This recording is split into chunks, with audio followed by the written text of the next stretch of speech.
Bonjour à tous, nous sommes le lundi 1er mars, voici notre point bourse. Et une nouvelle fois, un contre-pied sur les marchés avec une ouverture en hausse déjà dès 8 heures sur le futur et une accélération avec l'ouverture des actions à 9 heures. Accélération que vous avez ici, puisque le futur échéance mars a pris 20-30 points en quelques minutes et donc je disais contre-pied. Car vendredi, la fin de séance a été pas terrible, terrible. On a terminé autour des 5700 points avec un appui dans la zone des 5680, donc le niveau qui avait été déjà validé à 8 heures le matin. Donc, vous voyez, une nouvelle fois, malgré un nouveau point bas sur plusieurs jours, puisque en début de semaine, on avait tenu, donc lundi dernier, on avait tenu sur les 5007, on est passé en dessous. Donc, vous voyez, malgré un nouveau plus bas qui fait suite à un nouveau plus haut. Donc, c'est ça qui est incroyable. Un nouveau plus haut ici jeudi, pas de relais. De toute façon, on l'a clairement vu. Il n'y avait pas de, il y avait plus rien derrière avec bon la hausse, dérive latérale qui a duré pendant des heures, et puis ensuite le marché est parti à la baisse et notamment hors séance. Donc plus haut jeudi, plus bas sur plusieurs jours vendredi, et un marché donc qui repart de l'avant ce matin. Donc on a toujours cette alternance hausse-baisse avec beaucoup de violence, donc une phase de porte de saloon, avec des marchés qui sont impactés notamment par les tensions sur les taux, les déclarations de Powell, perspective de relance aux États-Unis. Donc des mouvements qui se font sans rencontrer véritablement de contrepartie, et c'est clair ce matin. Il n'y a, a pas de vente, on a des achats qui arrivent sur des grosses capitalisations, donc une nouvelle fois synonyme d'arbitrage. C'est pas de la conviction, c'est de l'arbitrage, et pour l'instant des marchés qui tiennent bien. Alors nous, cette phase-là, comment on la traverse, c'est bien en achetant sur des replis. Là, c'est vrai que ce matin, ça n'a pas été facile, pour ne pas dire impossible à faire. Là, l'idée, bon, c'est vers 55-60, 5755-60 pour tenter un rebond. C'est un niveau qu'on a travaillé la semaine dernière. Donc, ça fait plus d'une semaine là qu'on est entre les mêmes niveaux. Vous voyez, depuis le 15 février, on est sur les mêmes niveaux. On a travaillé un petit peu toutes les zones. Donc, 55-60, c'est une zone qu'on a travaillée. 90 figures, c'est une zone de vente pour ceux qui sont notamment en synthétique. Et d'ailleurs, dans ce sens-là, je vous ai fait un petit point là, sur le trade du jour CAC 40 ce matin pour déterminer les cibles.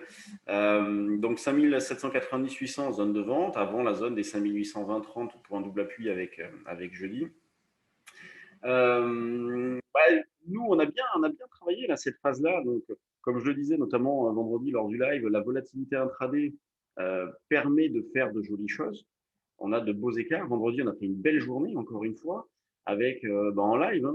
Je disais que j'avais vendu des achats réalisés précédemment à 53 et j'ai complété à 63 derrière, sur le petit arrêt ici. Et on a eu la possibilité de reprendre plus bas, donc ces achats-là, vers 5700, 5715. Donc, c'est intéressant. Vraiment, c'est une phase intéressante à travailler, agréable. Il y a de la vitesse, il y a des mouvements, il y a des contre-pieds. Donc, c'est sûr que il faut envisager d'être couvert par les options pour justement les vivre d'une manière un peu plus confortable. Mais il y a des choses à faire aussi sur les actions. On a déclenché pas mal de choses en fin de semaine dernière, donc on fera un petit tour des actions juste après. Au niveau du DAX, qui a la même configuration, avec une reprise qui se fait avec beaucoup de violence.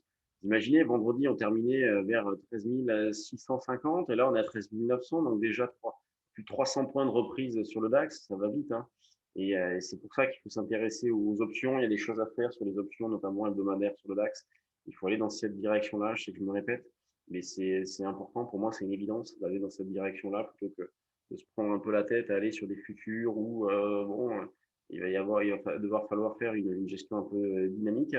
L'eurodoll, lui, rend toujours autant désorienté, avec là aussi un contre-pied, de la nervosité. On fait un nouveau plus haut ici, donc jeudi, et puis vendredi, patatras. Puis ce matin, on repart un peu sur le même rythme avec donc là, un eurodoll qui est en repli, qui se rapproche d'une zone support importante, 20-20, 20-30, zone support qui avait tenu mercredi, donc le 17 février, donc pour revenir sur des niveaux d'il y a quasiment 2 semaines. Toujours cette alternance hausse-baisse aussi, dans le vide. Sur le fond, il fait du surplace. Vous voyez, si on prend un petit peu plus de recul, on a un eurodoll qui fait du surplace depuis pas mal de temps.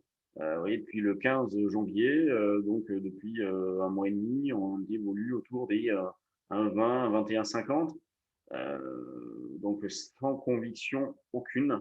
Et donc, bon, bah, sur le fond, il y a toujours une tendance qui reste haussière. Donc, on privilégie les achats sur des replis. Et bon, bah, partant d'un 20,50, le niveau actuel, la zone des 1,20, 20, 30 peut être pas mal. En tout cas, un rebond se tente dans cette zone-là. Quand on regarde du côté des actions, donc on va changer l'espace de travail. Du côté des actions, donc bon, bah, ce matin, ça repart, hein, bien évidemment. Sur les valeurs du CAC, plus forte hausse, c'est Arcelor qui prend 2,95%. Vous avez Airbus qui est pas mal. AXA, Soggen, donc on voit les bancaires qui se comportent plutôt bien. Bon, BNP un peu en retrait, euh, qui prend 1,17%. En téléperformance, bon, on ne fait pas grand-chose. Saint-Gobain, tiens, oui, Sanofi. Sanofi, elle est là, elle prend 1,68, donc bon, qui a tenu sur ses plus bas récents, enfin, en faisant une sorte de double appui décalé ici. Et quand on regarde le screener ici, donc les variations par rapport au capital échangé, en 1, vous avez Total, Airbus, Air Liquide, LVMH, donc quand même les plus grosses pondérations de l'indice. L'indice qui est ici, à 1,60 de hausse, un volume à 400 millions à 9h50, c'est correct, c'est pas mal. Et donc des grosses pondérations qui sont plutôt bien orientées. Nous, la semaine dernière, on a acheté, qu'est-ce qu'on a acheté en valeur du CAC, on a fait du Air Liquide. Vous voyez, bah, où j'avais mis l'alerte. On a acheté ici, Air Liquide, je crois, en double appui. On a fait du Legrand aussi. Je sais plus, on en a fait pas mal.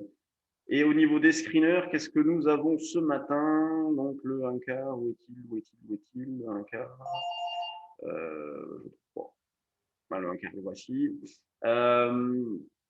Bon, Metex, Ibrigénix, on est dessus. On en a fait. On en a bien fait, hein, vers 0,30. Donc là, ça fait un écart énorme. Arcos, Balio, donc Gorgé, Memscap, Eritech. Oui, il y a de l'intérêt, ça bouge. Bon, il y a de la prise de risque, mais on l'a, même dans la phase de baisse de la semaine dernière, se retrouvait dans cette situation-là. C'est ce qui nous fait dire que le marché la baisse en tout cas n'était pas bien méchante et que le marché pouvait rebondir assez facilement. Donc moi, c'est ce que j'ai joué avec des achats de call, des achats de futurs que j'avais conservés vendredi dernier, allogés sur différents niveaux de prix, alors évidemment, pas au plus haut. Mais bon, voilà, ça fait un nouvel écart réalisé. Mercredi, fait une présentation de Perceval, notre activité, les formations, tout ça, si vous avez de l'intérêt. Et puis, bon, bah, vous avez en ligne tout notre calendrier des formations, des événements. Donc, on fait tout un tas de choses et surtout du trading. Donc, allez, je vous laisse. Bonne séance, merci de votre fidélité et on se retrouve demain. Salut.